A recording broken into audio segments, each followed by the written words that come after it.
Hi, everybody. I am so not even right. I'm not straight. I'm not okay. Like I see everything backwards on here, and it's weird. So, um, I can't straighten it. Hi, welcome to the Row Show. It's called that right now. It may not be called that later. So just know it may change. Today we're going to talk about fear, and I thought about making this a two-parter.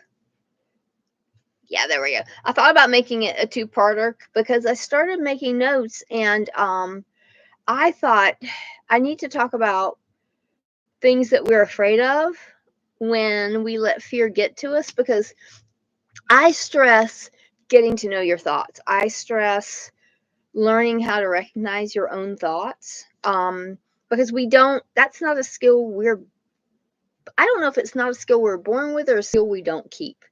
But I know that a lot of therapists, teach you how to recognize and catch your own thoughts so you can work with them. So I know I've had to do a lot of work with that. So a lot of times when you're talking about fears, you don't even really know what you're afraid of. I start realizing the things that I was afraid of. And let me tell you, it surprised me. It surprised me when I wrote it down on paper. I'm like, that doesn't sound that scary, but and it's not that I'm afraid of the person, and it's not that I'm afraid that it's going to hurt me, physically, obviously. But the reason I'm afraid of certain things is that they cause those moments cause so much pain that it makes me question myself and who I am and my worth as a human being. And that's the sort of thing that we're all working through, I think. So I'm gonna if this turns out to be a two-parter, what's going to happen is in part one today, I'm going to talk about those little things that can trigger fear. So you can recognize those things so that when you're anticipating them or when they come up in your thoughts, you can accept that it's happening. You have to accept that it's happening because it's happening, right? But you can also create a strategy. You can create a strategy around that, and it's some interesting work because you have to look at some things you may not want to see. But I'm gonna if I don't have a lot of fears of my own to talk about today, then I'm gonna start getting into some hacks. I haven't really made notes on that, so I may not have enough material on that today to really do a lot. So it's probably going to be a two-parter. We'll see. I usually talk for about 20 or 30 minutes. So if I start running out of stuff at 10 minutes, then I'm going to know it's going to have to be a two-parter. Anyway, so fear, we all have it, and people talk about overcoming fear. Let me first talk about what overcoming fear is and isn't. Okay, what's not when you start on your journey to overcome your fear so you can do the thing. Okay, so we want to overcome fear so we can do our thing. I don't know what that thing is that you need to do. It may just be get up and go to work on Monday morning. Who knows? But more than likely, if you're listening to this, it's probably you're afraid to start that business. You're afraid to make that art. You might have been making art forever, but you're afraid to make that one particular thing. I was once told by a writing instructor that if you're afraid to write something, you're on the right track. Go ahead and write the thing you're afraid to write. So we're always looking at fear. We're always looking at fear. You got something you want to manifest. You're not and you're scared of it, it's actually a good sign. If you're afraid of something, you're not afraid of the idea. You're probably afraid of the response to the idea. So that's the thing that you need to look into. You need to look into the relationships, how that idea is going to impact your relationships, and whether or not you can be okay with that. I mean, that's just a fact of life for anybody who has anything to say. I guarantee you, anybody who has made any impact on this world has lost people. I guarantee you, I'm gonna mention names on this channel, and I need to say this right up front. I'm gonna mention names that I admire, and also nobody's perfect. There's gonna be somebody who's gonna find something wrong with anybody I mention, and so that's okay. You don't have to agree with my admiration of a person. I likely already know what's wrong with them. You don't have to mention that here. And also, we're not going to tolerate disrespect. I don't give a flip what anybody's done. There are people out there I really do not want in my life, and we're not going to talk shit about them here. We're not. I don't care who they are, or what color their hair is, or you know, or what happened 4 years ago, or whatever. We're not going to talk that shit. We're just not going to have that here. I don't care who they are, literally. Go do the work you need to do around that. If you need to oppose somebody, go do that. But this is not the platform. If I mention somebody here and I choose to honor somebody here, and you don't agree with that, that's fine. You know, you know. I respect that, but we're not going to talk hate here. I don't care. We're not going to cancel people here. We're not going to do any of that stuff. We're going to meet ourselves where we are, and we're going to take the messages that we can take from anywhere we can get them, literally, and we're going to work with that. So let me just say that's a thing here. Respect for everybody, literally. Just yes. Anyway, what was I saying? I forget. I go on tangents a lot. Yes, I do. So anyway, so fear. You're likely worried about what's going to happen. There's nobody who's done anything worthwhile or made any impact without making enemies, without losing people they love. So just know that if people have gotten comfortable with a certain version of you, and you switch up versions on them, you've done some growth. They're likely, a lot of them are not going to be comfortable with that. Yes. Are you afraid you're going to lose people? You probably will. If you're changing up, doing something different, it's just something that happens. So, I mean, but you have a choice. You can stay with what you've got, or you can go with something different. You can do either one. You don't have to go with a different thing. So if what you've got is something you really can't stand to alter, then I'm not here to tell you to go do the new thing. I will probably always do the new thing. That's just who I am.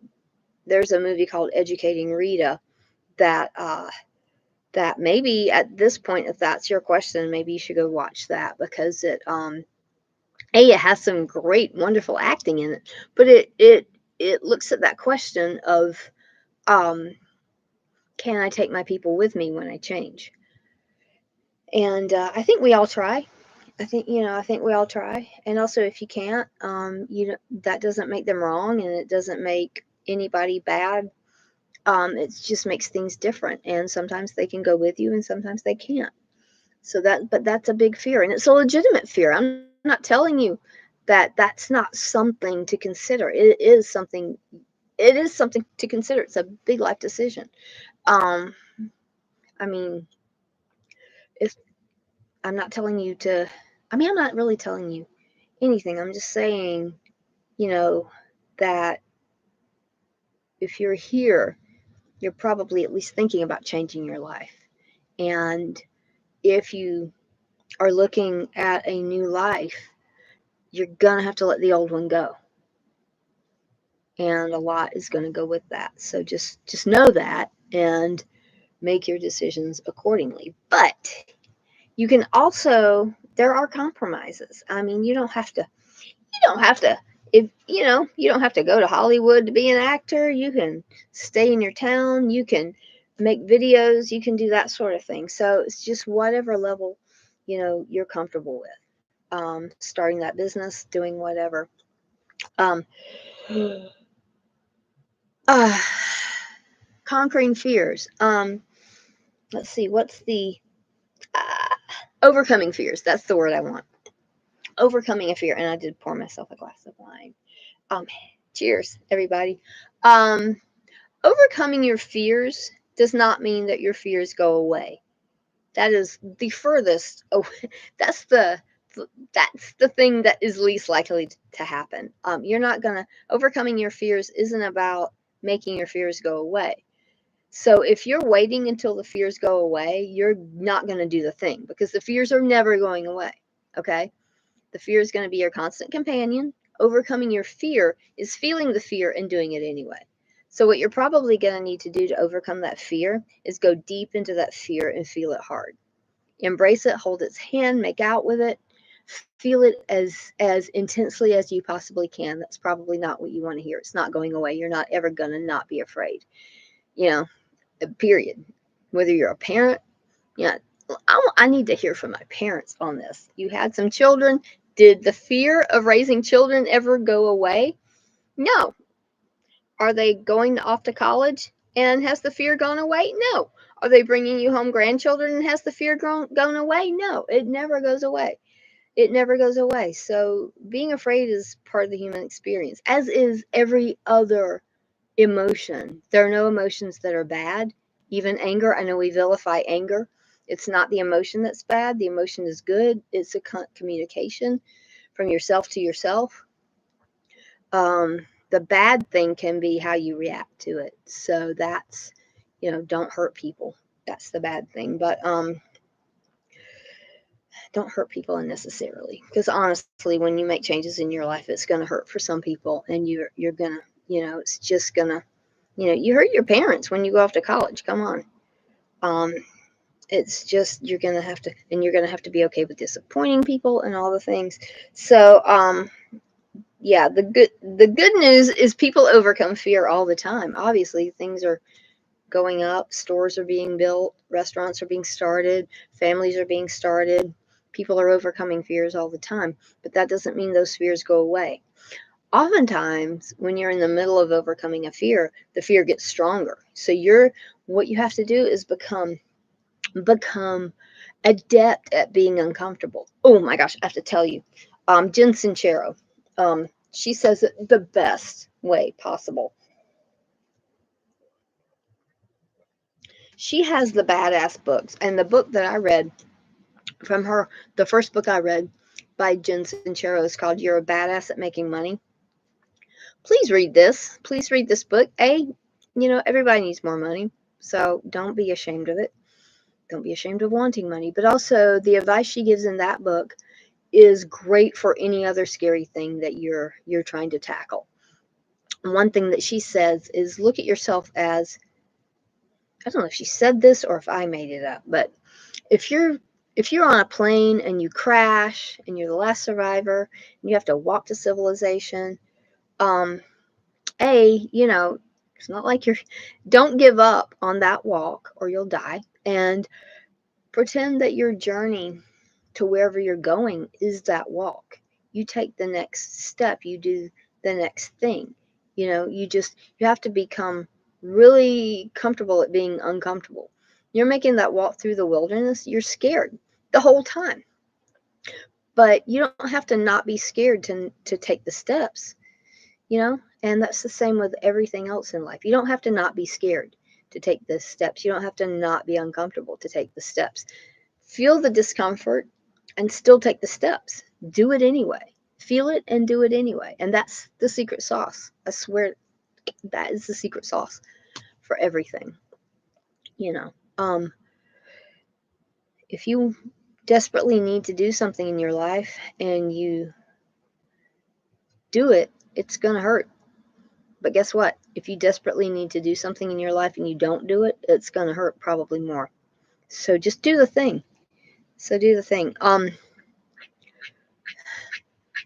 things that skip. But what are you afraid of? What are you afraid of? I remember Oprah Winfrey was talking one time about when she was young, and she knew, she was very career focused, and people were giving her shit for it. Yes, I'm probably gonna.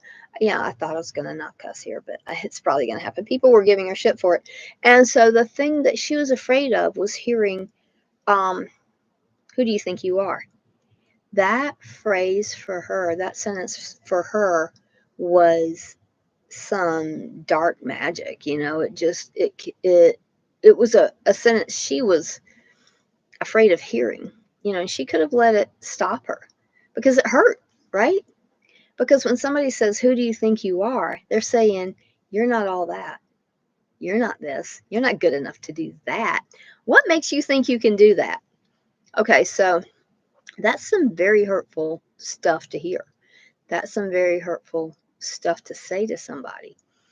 And to hear that from someone that you love, or someone, that you're friends with, someone that you're related to hear those things, to hear that they don't think that much of you, because honestly, I'm not even going to mince words. That's what it means. I don't think that much of you that you can do that.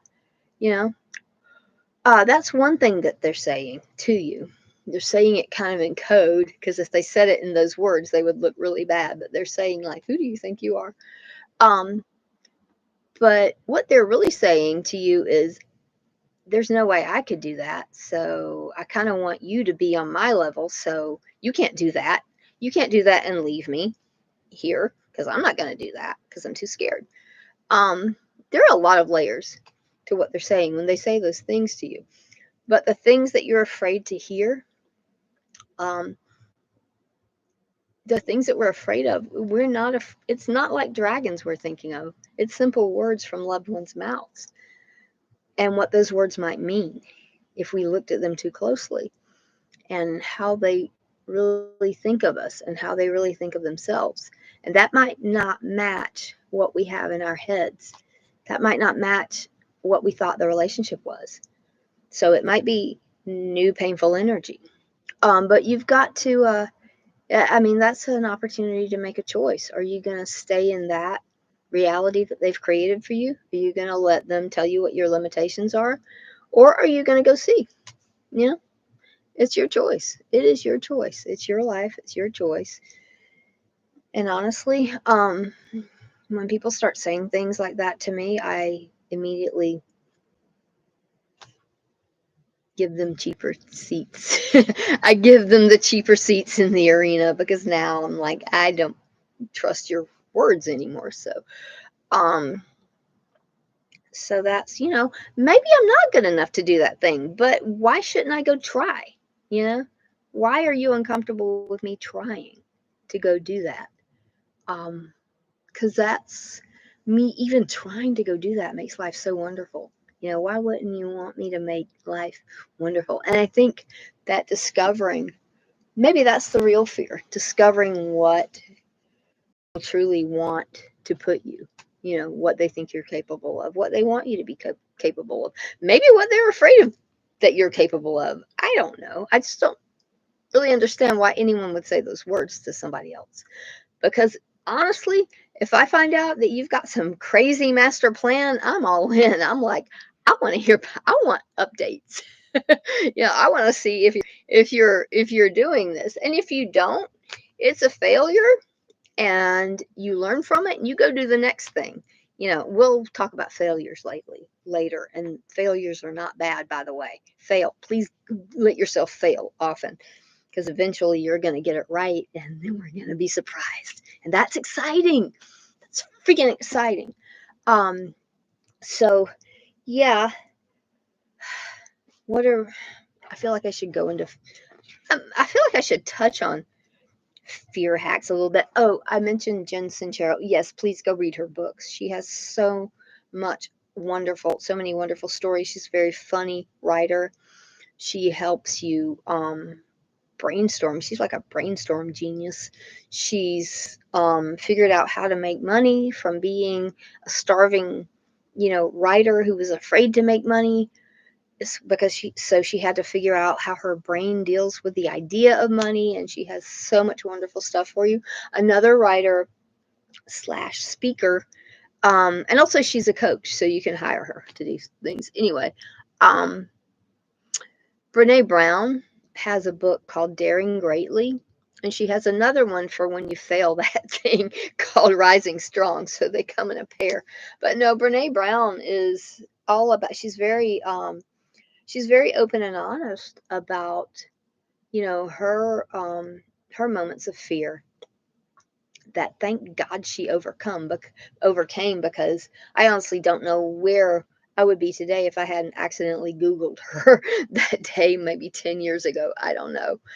Um, Watching her TED talk on vulnerability really started me on a journey that kind of led me here. So I hope this is some good stuff for you. One thing this is definitely going to be a two-parter, because I am going to make a list of some practical applications, some actual physical things, some actionable items, as they say, for things that you can do to overcome, your fears. Things I have to do. I have these tools because partly because I had to make them up for myself some mornings when it was just impossible. I just thought it was impossible. I can't get up and do this. Sometimes making these videos seems impossible. I get, imposter syndrome just like everybody else. I don't usually get stage fright, but I remember a few months ago I was at Robert Sewell's house doing a murder house video, and I had my back to the audience, and I was about to turn around and do things, and all of a sudden I was just gripped by this stage fright. I don't know where it came from. I didn't think I was going to be doing something that difficult, but all of a sudden I had the opportunity to panic and lose my mind for no reason. And I was able to put it into a box, and I approached it with curiosity. I was like, well, that's interesting. We're not doing that, but that's interesting. So I can talk about stage fright and kind of how I deal with that. I get nervous before going on stage, just like anybody does, but for some reason, I have good stuff that I do in my head to make sure that when I'm on stage, I'm having a good time.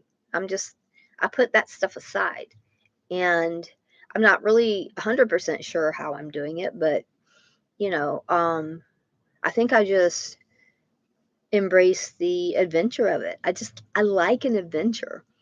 I don't necessarily want to know how something's going to go. I want to see.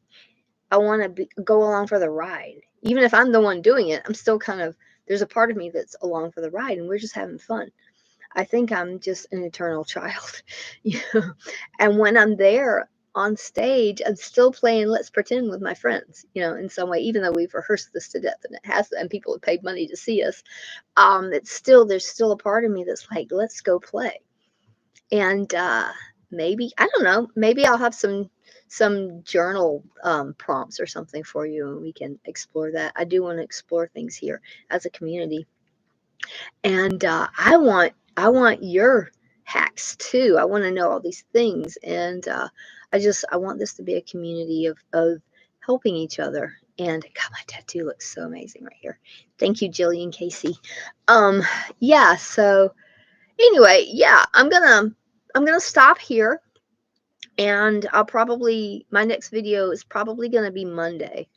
And between now and then, I'm gonna do some brainstorming and probably come up with maybe 10-ish uh, little things that you can do to overcome your um help you overcome your fears in all the crazy ways that fears happen.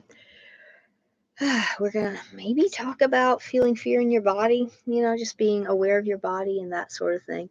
But yeah, I mean, dude, I am getting close to 60 years old here. I don't know if you can tell. But, that comes with some fears, like, what will society say about me? I'm an almost 56-year-old woman. I should be not existing anymore. Uh, Please. I'm not runway ready. Why am I out here showing my body? Why am I showing my face in public? Why am I being flirty? I'm not perfect. Sometimes I get angry. I'm not always smiling. If you tell me to smile, it I mean, it's a crapshoot of what's going to come out of my mouth at that point. So, I mean, I'm not perfectly sexy. I don't have long flowing hair.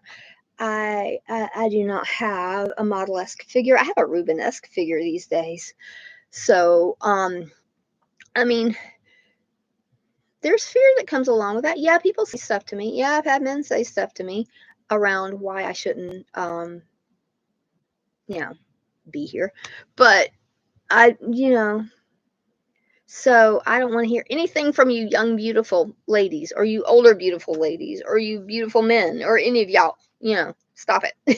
Stop it. Because, if I can overcome that, why not? And I'm overcoming stuff I'm not even telling y'all about to even be here with you today. But I feel like there are people who are my people that I need to reach. So this is my smoke. I don't know. I don't know what that is. I'm sending you smoke signals. I'm sending you a message in the bottle. I'm calling out to all my people who are getting something from this, who think they might get something from this, who might want to do something, or just be inspired, or who like whatever this is, for some reason. I just want to come. I want to invite you to come and play, and we're